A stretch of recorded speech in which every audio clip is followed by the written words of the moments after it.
이 예언의 말씀을 읽는 자와 듣는 자와 그 가운데 기록한 것을 지키는 자는 복이 있나니 때가 가까우니라. 아멘. 시작. 이 예언의 말씀을 읽는 자와 듣는 자와 그 가운데 기록한 것을 지키는 자는 복이 있나니 때가 가까우니라. 다시 한 마지막으로 이 예언의 말씀을 읽는 자와 듣는 자와 그 가운데 기록한 것을 지키는 자는 복이 있나니 때가 가까우니라. 요한계시록 1장 3절 말씀. 아멘. 아멘. 잘하셨어요. 다음 주 성경 감성 구절은 요한계시록 1장 8절에 있는 말씀입니다. 요한계시록 1장 8절. 주 하나님이 이르시되 나는 알파와 오메가라. 이제도 있고 전에도 있었고 장차 올 자요 전능한 자라 하시더라. 아멘. 요한계시록 1장 8절에 있는 말씀 기억하시고 우리 꼭 암송하셔서 함께 이렇게 암송을 나누는 귀한 시간 되었으면 좋겠습니다. 우리 한번 잠시 기도합니다. 내가 확신하노니 사망이나 생명이나 천사들이나 권세자들이나 현재일이나 장래일이나 능력이나 높음이나 깊음이나 다른 어떤 피조물이라도 우리를 우리 주 예수 그리스도 안에 있는 그 하나님의 사랑에서 끊을 수 없느니라. 이 땅 위에 예수 그리스도를 보내주시고 오직 예수님만이 우리의 유일한 구원자이시며 생명의 길 되신 살아계신 예수님을 찬양합니다. 주님 사랑을 고백하면서도 여전히 죄악 가운데 생각으로 눈과 입술로 손과 발로 예수님의 향기와 예수님의 편지로 살기보다 세상과 착하며 세상의 즐거움을 쫓아 살았던 저희들을 용서하여 주시옵소서.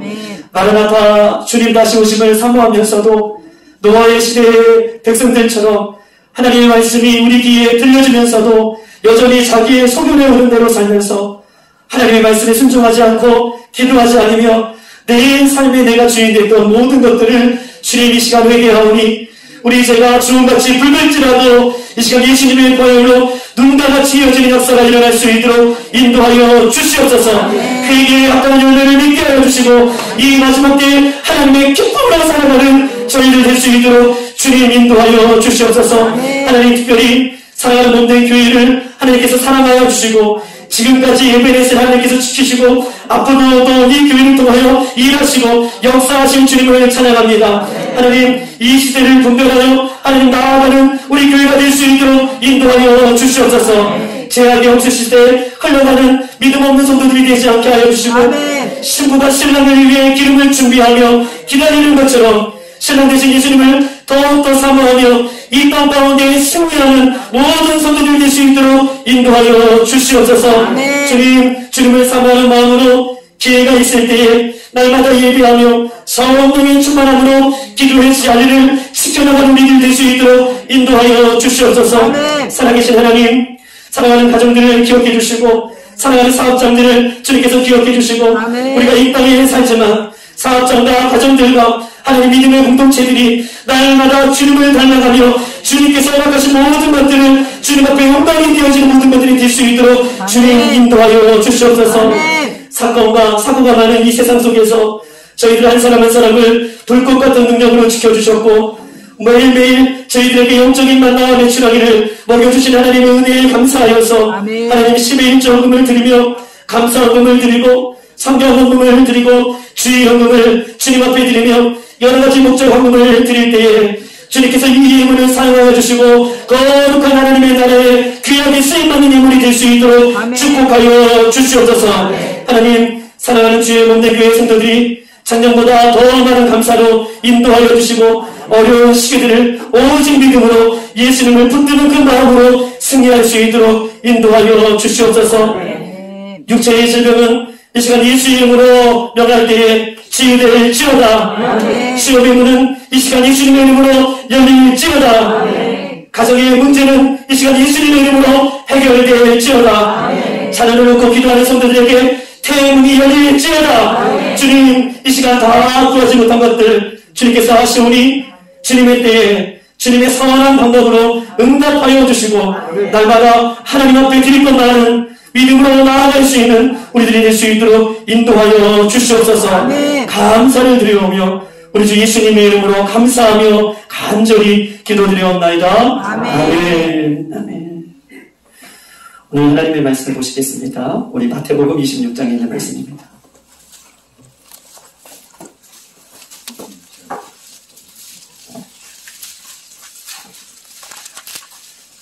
하나님의 말씀은 마태복음 우리 26장 57절 68절까지 있는 말씀입니다. 마태복음 우리 26장 57절로 68절까지 있는 말씀, 저와 여러분 한 절씩 교독하시겠습니다. 예수를 잡은 자들이 그를 끌고 대제사장 가야바에게로 가니 거기 서기관과 장로들이 모여 있더라. 그가 멋지게 예수를 따라 대제사장의 집 떼레까지 가서 그 결말을 보려고 안에 들어가 하인들과 함께 앉아 있더라. 대제사장들과 온 공회가 예수를 죽이려고 그를 칠 거짓 증거를 찾으매 거짓 증인이 많이 왔으나 얻지 못하더니 후에 두 사람이 와서 이르되 이 사람의 말이 내가 하나님의 성전을 헐고 사흘 동안에 지을 수 있다 하더라 하니 대제사장이 일어서서 예수께 묻되 아무 대답도 없느냐 이 사람이 너를 치는 증거가 어떠하냐 하되 예수께서 침묵하시거늘 대제사장이 이르되 내가 너로 살아계신 하나님께 맹세하노니 내가 하나님의 아들 그리스도인지 우리에게 말하라. 예수께서 이르시되 내가 말하였느니라. 그러나 내가 너희에게 이르노니 이후에 인자가 권능의 우편에 앉아있는 것과 하늘 구름을 타고 오는 것을 너희가 보리라 하시니 이에 대제사장이 자기 옷을 찢으며 이르되 그가 신성 모독하는 말을 하였으니 어찌 더 증인을 요구하리요. 보라 너희가 지금 이 신성 모독하는 말을 들었도다. 너희 생각은 어떠하냐? 대답하여 이르되 오늘 사형에 해당하니라 하고 이 예수의 얼굴에 침 뱉으며 주먹으로 치고 어떤 사람은 손바닥으로 때리며 이르되 그리스도야 우리에게 선지자 노릇을 하라. 너를 친 자가 누구냐 하더라. 아멘. 할렐루야. 반갑습니다. 우리 한번 옆에 분하고 인사하겠습니다. 반갑습니다. 잘하셨습니다. 뛰어왔어. 네. 뛰어가라고 그랬다고 억울해하면서 왔어. 네, 반갑습니다. 우리가 늘 하나님의 말씀을 들을 때 관심을 갖고 우리가 집중해야 할 부분이 있다면 어떤 것인가? 하나님의 말씀을 들을 때 하나님의 그 뜻에 집중하고 관심을 가져야 됩니다. 왜냐하면 본문에 담겨진 이 하나님의 마음, 이 뜨거운 예수님의 사랑, 이것들을 품을 때 비로소 우리 안에 진정한 회개가 나오기 때문에 우리가 하나님의 말씀을 들을 때에는 하나님의 그 뜻, 하나님의 마음, 예수님의 그 뜨거운 사랑이 무엇인지를 아는 것이 너무나 중요하다라고 얘기할 수 있습니다. 아, 예수님께서 오늘 권사님 말씀처럼 나 같은 죄인을 이렇게 사랑하셨구나. 이런 마음을 우리가 간직할 때 우리가 괴롭고 이 땅에서 힘들고 어렵더라도 회개가 되어지고 은혜가 되어지고 예수님께서 나를 이렇게 사랑하셨구나 라고 하는 그 마음 때문에 우리가 이 세상을 넉넉하게 이길 수 있는 힘이 그 안에서 생기는 것이죠. 말씀을 쓰신 분은 누구십니까? 말씀을 쓰신 분은 하나님이십니다. 이 말씀 속에 말씀을 쓰신 분의 하나님의 마음이 이 말씀 속에 간직하고 간직되어 있어요. 그렇기 때문에 우리는 말씀을 들을 때나 말씀을 읽을 때나 말씀을 쓰신 하나님이 말씀 속에 하나님의 마음을 넣어 놓으셨기 때문에 우리는 건성으로 하나님의 말씀을 듣거나 건성으로 읽거나 이래서는 안 되는 것입니다.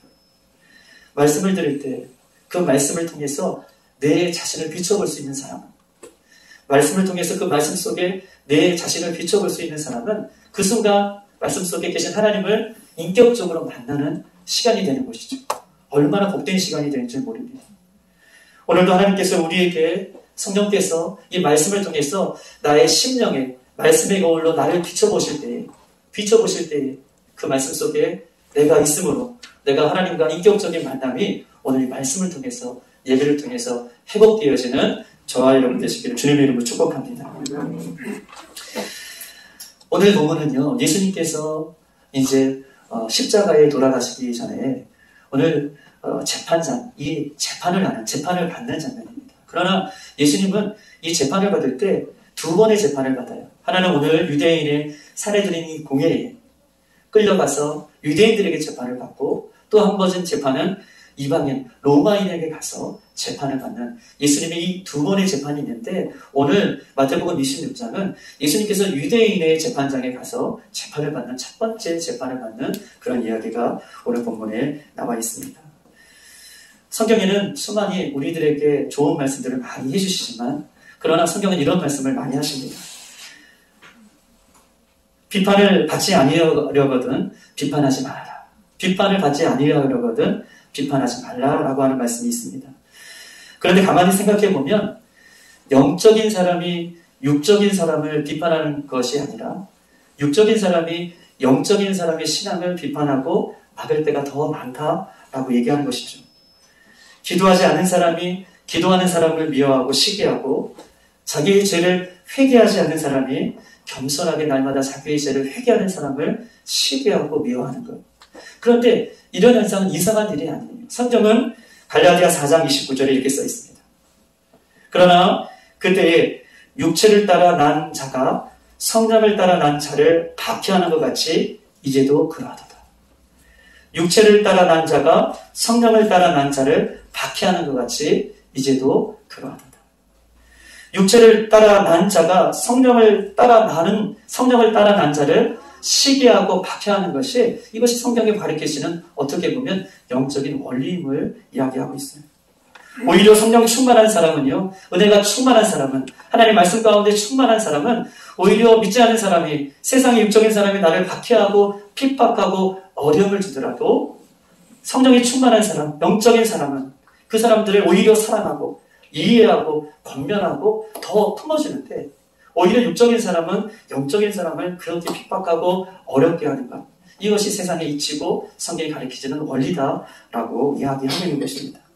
그런데 저는 그것을 얘기하고 싶은 것이 아니라, 오늘요 우리가 살아가는 데 있어서 다른 사람을 잘되게 도와주는 사람이든 또 남을 시기하고 못되게 악한 일을 하는 사람이든, 이 두 사람 모두가 하나님 앞에 하나님의 뜻을, 말씀을 이루는 쓰임받는 도구가 된다는 거예요. 착하게 성실하게 믿음 안에 사는 사람이든 그렇게 못한 반대적인 삶을 살아가는 사람이든 모두가 하나님의 말씀을 이루는 그 도구로 쓰임받고 있다라고 하는 것입니다. 즉 다시 말해서 선한 사람은 하나님의 선한 도구로, 악한 사람은 하나님의 악한 도구로 쓰임을 받는 것이다 라고 성경 이야기하고 있습니다. 그러므로 우리는요 선한 도구로 쓰임받기 위해서 날마다 우리의 마음을 지키는데 하나님께서 주시는 그 믿음의 마음, 선한 마음을 지키고 나갈 때에 우리는 부지 중에라도, 내가 생각지도 못할 때에 내가 하나님 앞에 악한 도구로 쓰임받지 않는 그런 모습으로 살 수 있는 거예요. 나도 모르게 부지 중에 하나님께 반대되는 악한 도구로 쓰임받지 않기 위해서는 하나님께 주시는 그 믿음의 마음을, 선한 마음을 끝까지 잘 지키고 나갈 것을 성경으로 우리에게 이야기하고 있습니다. 잠언 4장 23절. 모든 지킬 만한 것 중에 더욱 내 마음을 지키라. 생명의 근원이 이에서 남이라. 쉬운 성경에 이렇게 써 있습니다. 그 무엇보다도 내 마음을 지키라. 여기에서부터 생명의 샘이 흘러납니다. 마음을 지키라. 믿음의 선한 마음을 지키라. 거기에서부터 생명이 시작된다라고 얘기하고 있어요. 다른 게 아니에요. 믿음의 마음을 지키라. 거기서부터 하나님의 생수의 강이 흘러나옵니다. 믿음을 지키는 것, 믿음의 마음을 지키는 것, 이것이 너무나 중요한 것을 성경은 우리에게 말씀하고 계십니다. 우리는요, 마음이 굳어지고 악해지지 않도록 이 선한 믿음의 마음을 지켜나가야 됩니다. 왜냐하면 마음을 어떻게 지킬 수 있습니까? 왜냐하면 이 마음을 지키는 것이 너무나 중요한데, 선한 마음을 지키는 것이 너무나 중요한데, 어떻게 하면 이 선한 마음을 끝까지 지킬 수 있느냐? 그것은요, 하나님 앞에 자기의 죄를 회개하는 자마다, 하나님 앞에 그 회개하는 자마다 하나님은 우리에게 선한 마음을 지킬 수 있는 그런 은혜를 베풀어 주신다. 이 말씀을 하나님께서 오늘 이 본문 속에서 하고 싶은 것입니다. 선한 마음을, 믿음의 마음을 어떻게 지켜나갈 것인가? 날마다 우리의 죄를 하나님 앞에 회개하는 자마다 그 믿음의 선한 마음을 하나님께서 지키게 하신다라고 이야기하고 있는 것입니다. 오늘 유대인의 이 법정기관, 산헤드린 공회라고 얘기할 수 있어요. 최고의 법을 집행하는 기관이죠. 공회.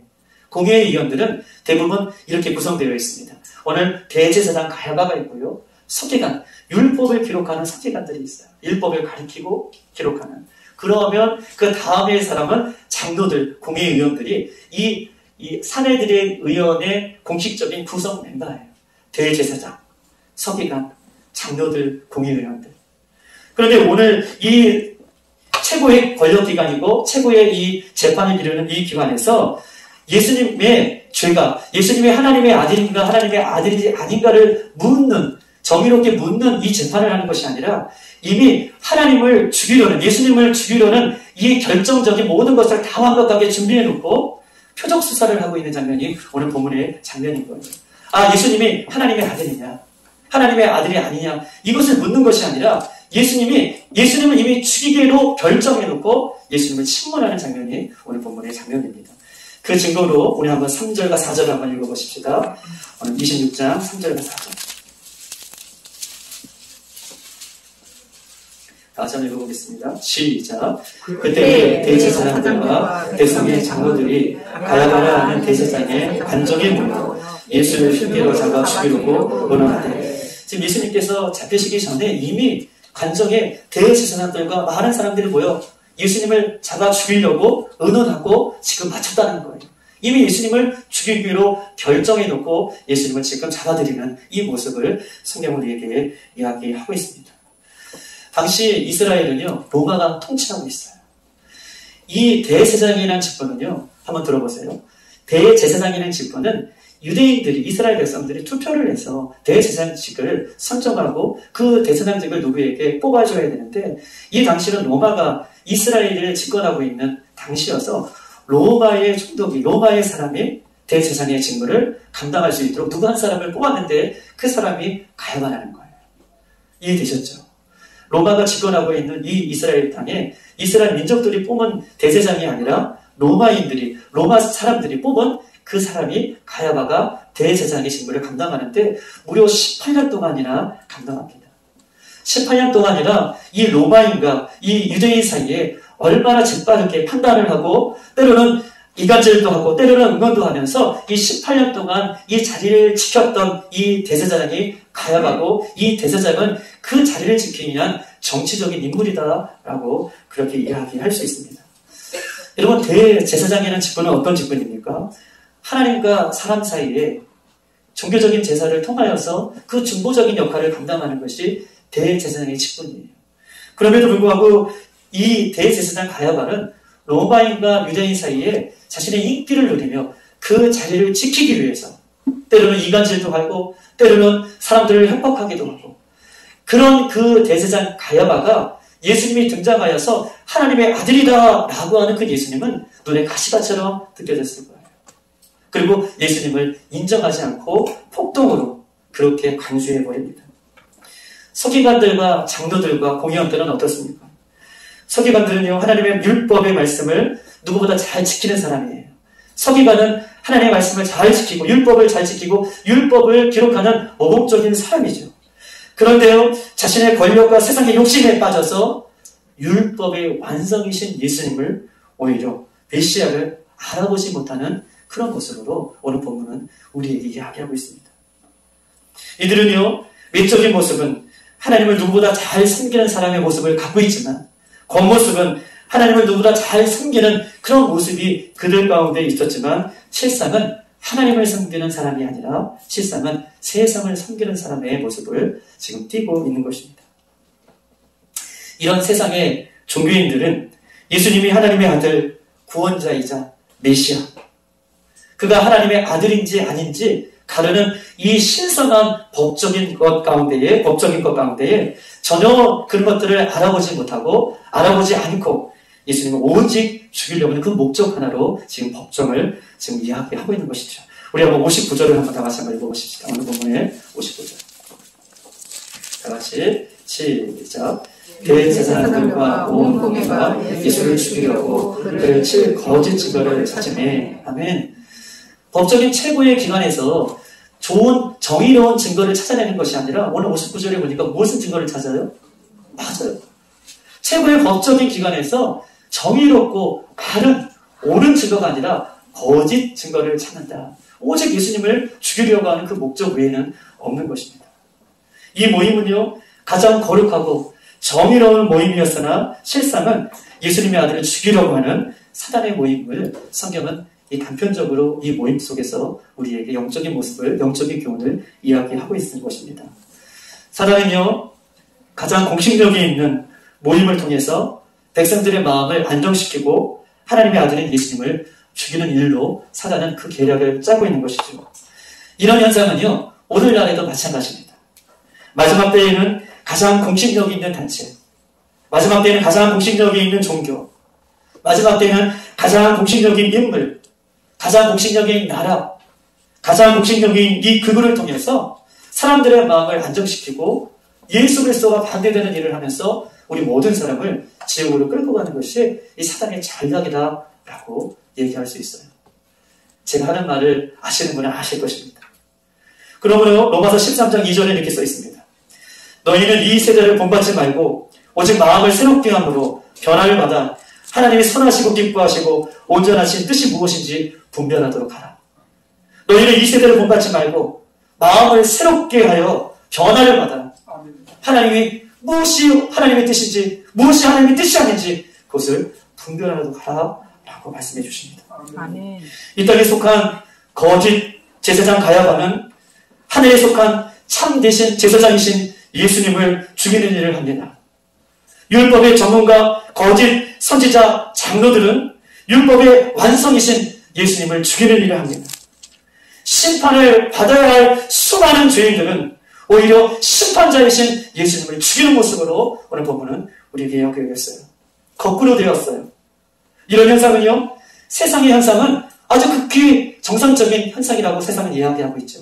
거짓이 참이 되고 참이 거짓이 되는 이런 현상 가운데 있지만 오늘 본문 속에서 말하지만 예수님께서 다시 오실 때 이 모든 것은 하나님의 심판의 앞에 설 것을 성경 우리에게 이야기하고 있습니다. 아멘. 이런 현상이 되어서 고린도후서 11장 13절 15절 이렇게 써 있습니다. 그런 사람들은 거짓 사도요 속이는 일꾼이니 자기를 그리스도의 사도로 자칭하는 자들이다. 14절 이것은 이상한 일이 아니라 사탄도 자기를 광명의 천사로 가상하느니라. 15절 그러므로 사단의 일꾼들도 자기를 의의 일꾼으로 가장하는 것이 또한 대단한 일이 아니라 그의 마지막은 그 행위도를 되리라 라고 얘기하고 있습니다. 이런 현상들, 즉 거짓 대제사장이 영원한 대제사장이신 예수님을 죽이고 율법을 기록하는 거짓 율법 서기관들이 율법의 완성이신 예수님을 죽이고 심판을 받아야 할 죄인들이 오히려 심판자이신 예수님을 죽이는 이런 현상들은 이상한 현상이 아니다라고 성경은 이미 우리에게 알려주고 계시는 것입니다. 이렇게 대제사장과 서기관 장로들 이런 종교인들은 자기의 눈앞에 길이요 진리요 생명으로 오신 예수님 앞에 나아가 구원받을 수 있는 기회, 회개할 수 있는 기회를 놓치고 악한 도구로 하나님 앞에 쓰임받고 있는 것을 성경은 이야기하고 있어요. 악한 도구로 하나님 앞에 쓰임받고 있습니다. 악한 도구로 쓰임받지 않는 비결은 서두에도 말씀드렸다시피 예수님을 온전히 믿으며 자기의 죄를 회개하는 자마다 할렐루야. 아멘. 자기의 죄를 예수님 십자가 앞에 내려놓는 자마다 우리의 악한 죄가 떠나가게 되는 것이죠. 아멘. 우리는요, 우리 안에 상처와 쓴뿌리들이 있어요. 때로는 모든 사람들이 가지고 있습니다. 그러나 상처와 아픈 쓴뿌리들이 주님 앞에 회개하며 우리가 해결되지 아니하면 반드시 그 상처는요, 상처를 준 사람에게 어떻게 해요? 시기하고 질투하고 미워하는 마음으로 반드시 나오게 되어 있어요. 회개하지 않으면. 우리 안에 쓴뿌리들이 있습니다. 그런데 그 쓴뿌리가 예수님의 십자가 앞에 회개하고 우리가 해결되지 아니한다면 그 쓴뿌리는 어떤 사건을 만나면 그 사건 속에서 다른 사람을 미워하고 정죄하는, 즉 자기도 모르게 부지중에 하나님 마음에 반대되는 그런 악한 도구로, 나쁜 도구로 그렇게 쓰임받을 수 있습니다. 그렇기 때문에 우리는 날마다 나의 쓴뿌리, 더러운 죄악이 다른 나쁜 것에 쓰임받지 않게 날마다 주님의 십자가 앞에 회개하는 것, 이것이 너무나 중요한 것을 성경 우리에게 이야기하고 있습니다. 회개를 잊어버린 사람은 교만한 사람입니다. 교만한 사람의 특징은 남을 정죄하고 판단하죠. 그러므로 중요한 것은 날마다예요. 주님 오실 때까지 날마다 자기의 죄가 회개될 때까지 기도하는 사람은 겸손한 사람이고 그런 사람에게 하나님 부드러운 마음을 주시고 믿음의 마음을 주셔서 선한 도구로 하나님께서 원하시는 도구로 사용되시는 그런 은혜가 있는 줄 믿습니다. 우리 빌라델비의 모든 성도들은 그렇게 하나님 앞에 선한 도구로 날마다 쓰임받다가 주님이 오실 때에 기쁨으로 주님을 맞이하는 저와 여러분 되시길 주님의 이름으로 축복합니다. 거짓된 이 증인들 또한 거짓된 이 악한 도구로 쓰임받는 사람들 곁에는 악한 무리들이 계속해서 붙게 되는 것이 자연적인 현상이에요. 우리 한번 59절을 한번 읽어볼까요? 59절 다 같이 시작. 대제사장들과 온 회개가 예수를 죽이려고 그를 칠 거짓 증거를 찾으며 거짓 증거를 계속해서 찾는 거예요. 60절 다 같이 거짓 증인들이 많이 왔으나 얻지 못하더니 후에 두 사람이 와서 61절 이르되 이 사람의 말이 내가 하나님의 성전을 걸고 사흘 동안에 지을 수 있다 하더라 하니 거짓 증인들 앞에 어떤 사람들이 모이냐면 거짓을 일삼는 사람들이 모입니다. 거짓 증인들이 많이 모여서 예수님을 더욱더 죽이고자 했지만 그 결정적인 증거를 찾지 못하니까 오늘 본문에 보니까 두 사람이 더 와요. 거짓된 두 사람이 더 와서 뭐라고 얘기하냐면 이렇게 얘기하죠. 예수님이 성전을 헐고 사흘 만에 짓는다라고 말했다라고 얘기합니다. 여러분 이 얘기는 맞습니까? 예수님이 성전을 헐고 예루살렘 성전을 헐고 사흘 만에 짓는다 이 말이 정확한 말입니까? 정확한 말은 아니에요. 요한복음 2장 19절에 이렇게 써 있습니다. 예수께서 대답하여 이르시되 너희가 이 성전을 헐라 내가 사흘 동안에 일으키리라. 예수님께서 내가 성전을 헐고 내가 성전을 지켰다. 이 사람들이 이렇게 이야기하고 있는데 이것은 거짓말이라는 거예요.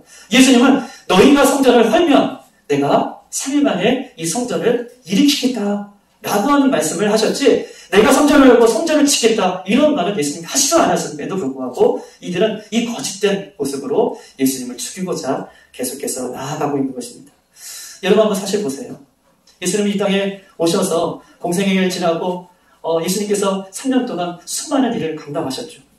맹인을 고쳐주시고 죽은 자를 고쳐주시고 중병자를 살려주시고 바다를 잠잠케 하시고 수많은 이적과 기적을 이 무리들 가운데 이스라엘 백성들 가운데 행하셨어요.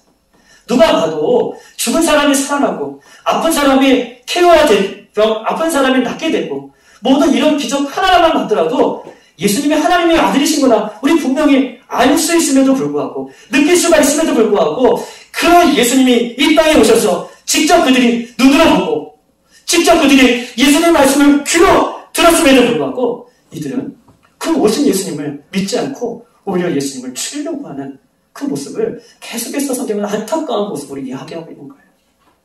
고린도후서 3장 3절과 4절에 이렇게 써 있습니다. 만일 우리의 복음이 가리우면 망하는 자들에게 가리워진 것이다. 4절 그 중에 이 세상의 신이 믿지 아니하는 자들의 마음을 혼미케 하여 그리스도의 영광의 복음의 광채가 비치지 못하게 하니 그리스도는 하나님의 형상이라. 이들이 이렇게 되는 이유는 그들의 복음의 눈이 가려졌기 때문이다. 가려진 이유는 세상의 신이 그들의 마음을 믿지 않게 혼미케 하여서 그들이 직접 예수님의 음성을 들어도 직접 보아도 믿지 않는 것이다 라고 성경은 우리에게 이야기하고 있습니다. 망할 자들에게는요 사단이 그 마음을 혼미케하여 복음의 광채를 가려우게 되는 것이죠. 그 당시의 종교지도자들은 이렇게 마음이 혼미케 하여서 예수님을 보고도 예수님의 말씀을 듣고도 믿지 않는 것이다 라고 성경은 우리에게 이야기하고 있습니다. 오늘 본문 64절을 한번 읽어보십시다. 64절 다 같이 시작. 예수께서 이르시되 내가 말하였느니라 그러나 내가 너희에게 이르노니 이후에 인자가 권능의 우편에 앉아 있는 것과 하늘 구름을 타고 오는 것을 너희가 보리라 하시니 65절이요 시작. 이에 대제사장이 자기 옷을 찢으며 이르되 그가 신성 모독하는 말을 하였으니 어찌 더 증인을 요구하리요 보라 내가 지금 이 신성 모독하는 말을 들었다. 아멘. 오늘 64절 65절 보니까 예수님의 입으로 직접 내가 하나님의 아들이라 라고 이야기를 하십니다. 예수님께서 직접 내가 너희들이 묻는 그 질문에 답을 할 텐데 내가 진짜 하나님의 아들인 것을 예수님께서 직접 말씀을 하고 계시죠. 그러다 가야바는요 직접 들었음에도 불구하고 오히려 신성을 모독하였다라고 하면서 자기의 옷을 찢어요. 얼마나 안타깝습니까? 예수님께서 직접 오셔가지고 내가 하나님의 아들이다. 내가 너희들이 말하는 그 하나님의 아들이다. 메시아다. 구원자다. 라고 직접 눈앞에서 말씀에 죽음에도 불구하고 그는 그 하나님의 말씀을 듣지 않고 오히려 자기의 옷을 찢습니다. 절호의 기회의 찬스, 구원받을 찬스, 은혜 받을 찬스, 회개할 찬스를 그는 놓치고 있는 것이죠. 가야바는 자신이 하나님의 말씀을 이루는 어떤 도구요? 악한 도구로 쓰임받고 있는 것을 전혀 알지 못한 채 오늘 예수님을 죽이는 그런 모습을 오늘 띄고 있는 것이죠. 이 말씀 속에서 이 악한 도구로 쓰임받는 이 가야바와 반대되는 인물이 오늘 본문에 베드로라는 인물이 나오는데요. 우리 한번 58절을 한번 읽어보십시다. 58절 다 같이. 다 같이 한번 읽어보겠습니다. 시작. 베드로가 멀찍이 예수를 따라 대제사장 집들에까지 가서 그 결말을 보려고 안에 들어가 하인과 함께 앉아있더라. 아멘. 베드로가 58절에 보니까 예수님이 잡히시는 그 광경을 베드로가 직접 보았어요. 베드로는 제자들 중에서도 예수님의 제자들 중에서 수제자였어요. 그런데 예수님께서 잡혀가는 그 모습이 두려워서 멀찌감치 예수님께서 그 심판받는, 예수님께서 재판받는 그 장소까지 따라가 앉아 있습니다.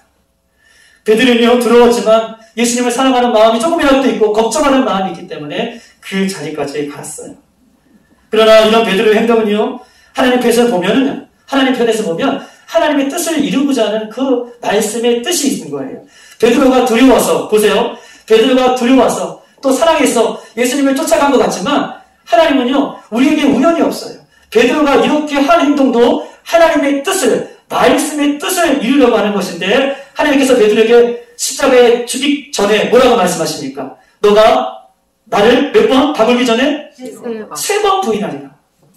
이 말씀을 이루기 위해서 자기도 모르게 두려운 마음에 예수님 앞에 쫓아갔지만 예수님은 그 쫓아온 그 베드로에게 예수님의 말씀을 이루려고 하는 그런 은혜를 주시고자 그가 그 앞까지 쫓아간 것이에요.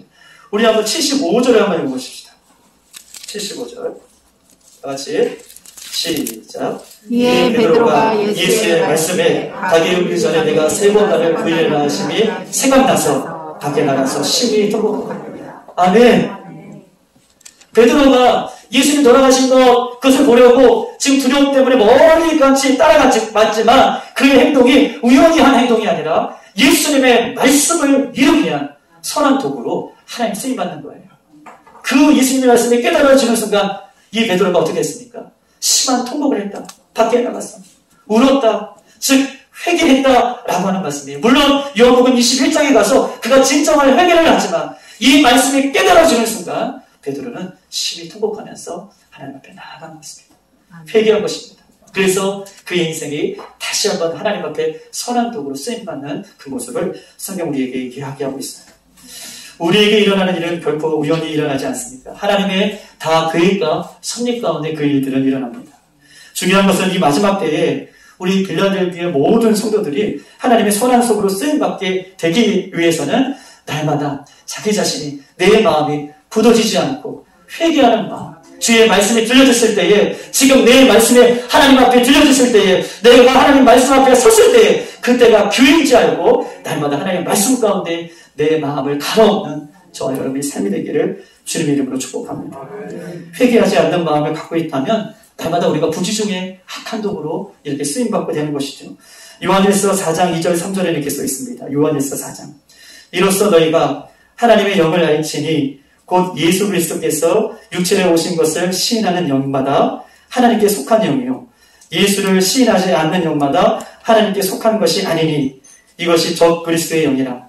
오리란 이 말을 너희가 들었으나 지금 벌써 이 세상에 왔다라고 얘기하고 있어요. 곧 예수 그리스도께서 육신의 몸을 입고 이 땅에 오신 것을 믿고 시인하는 자마다 하나님 앞에 속한 영이다 라고 얘기하고 있어요. 그러나 믿지 않는 사람마다 사단에게 속한 영이다 라고 얘기하면서 늘 날마다 깨어 하나님의 말씀 붙들 것을 성경은 우리에게 이야기하고 있습니다. 예수님은요, 오늘 본문의 64절. 그럼에도 불구하고 대제사장 가야바는요, 예수님을 믿지 않고 오히려 심판을 내리는데, 재판을 내리는데 어떻게 해요? 예수님을 사형 원도를 내려요. 예수님께서 직접 오셔서 내가 하나님의 아들이다, 내가 메시아다, 구원자다, 구름 타고 오실 것이다 라고 하는 이 얘기를 직접 들었음에도 불구하고 마지막에 그가 좋은 결정, 선한 도구로 쓰임받는 것이 아니라 오히려 예수님을 죽이는 사형 원고를 내립니다.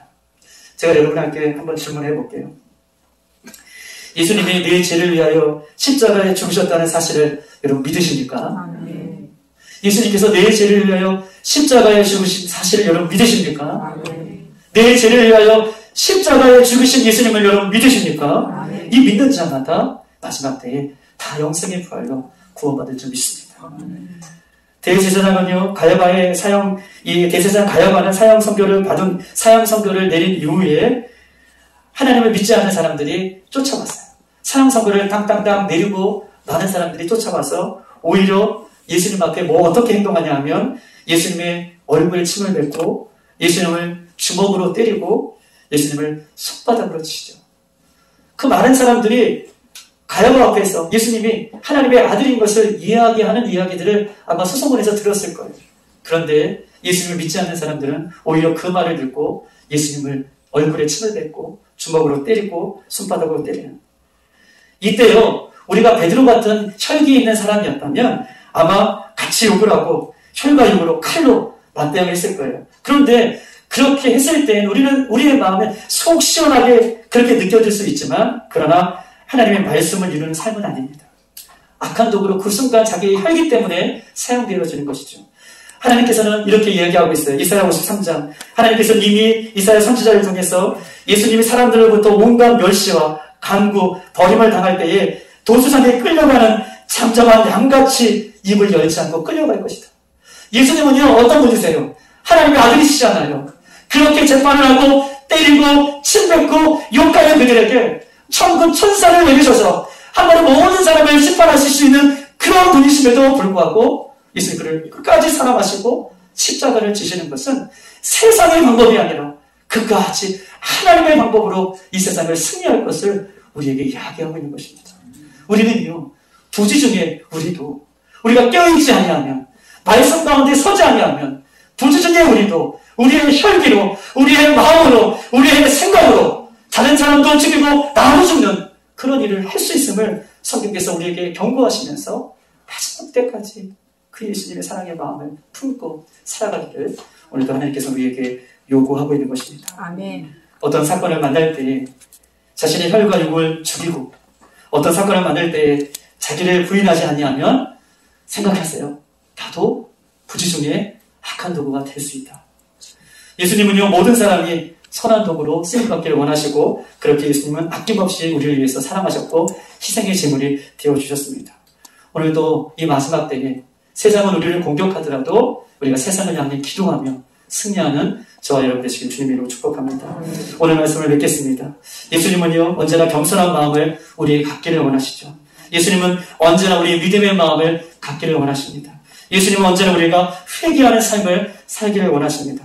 이렇게 예수님 앞에 겸손한 마음으로 나아가는 자들이 나중에 하나님 앞에 상급을 받고 하나님께서 잘했다 칭찬을 받으며 영원한 하나님의 기쁨으로 선한 도구가 되어서 나도 살고 다른 자도 살리는 그런 은혜가 여러분 통해 있게 되는 줄 믿습니다. 우리 모두가 하나님 앞에 선한 도구, 믿음의 능력으로 쓰임받기를 주님의 이름으로 축복합니다. 아멘. 이 시간 찬양 한 곡 하고요. 하나님, 우리가 날마다 부지 중에라도 주님 앞에 쓰임받는 선한 도구로 쓰임받다가 신랑 되신 예수님 오실 때까지 우리가 믿음을 지키고 회개하는 마음으로 날마다 주님께서 주시는 그 믿음의 마음을 간직하고 살아갈 수 있도록 인도해 주십시오. 하나님, 우리가 부지 중에라도 하나님 깨어있지 않으므로 회개하지 않으므로 우리의 마음이 무너짐으로 말미암아 악한 도구가 되지 않게 할 수 있도록 주여 인도하여 주셔서 이 마지막 때 나도 살고 우리 교회도 살고 우리 가정도 살고 우리 이웃도 살 수 있는 그런 선한 도구가 될 수 있도록 우리 하나님 우리도 그렇게 하실 수 있는 능력이 있으신 하나님이신 줄 기억하고 이 시간 주여 기도합니다. 주여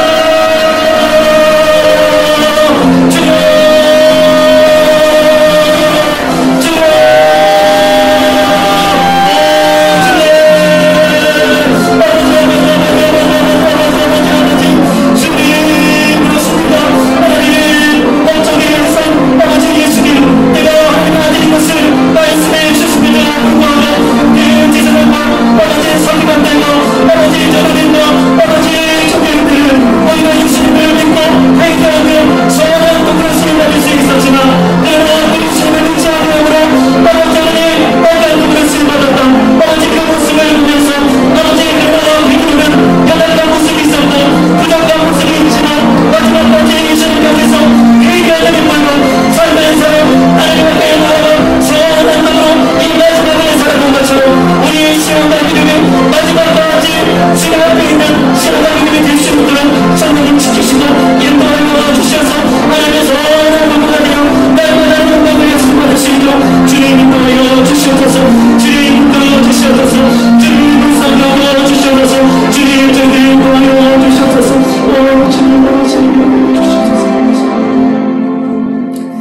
살아계신 하나님 감사합니다.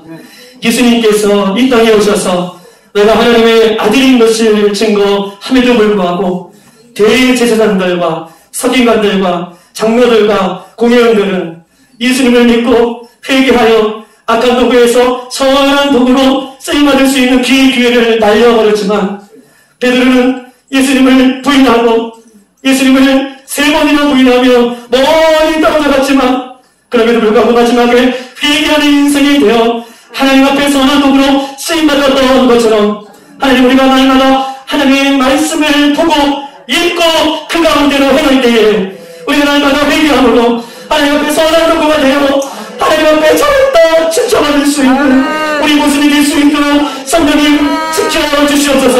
그래서 나도 살고 교회도 살고 우리 가정도 살고 우리 아이들도 살고 우리 사회도 살릴 수 있는 선한 도구가 될 수 있도록 성령님 인도하여 주시옵소서. 그런 위해서는 날마다 주의 십자가 앞에 나를 부인하며 나를 주님 앞에 회개하며 주님께서 걸어가셨던 그 좁은 길을 날마다 사모함으로 걸어갈 수 있도록 주님 지키시고 인도하여 주시옵소서.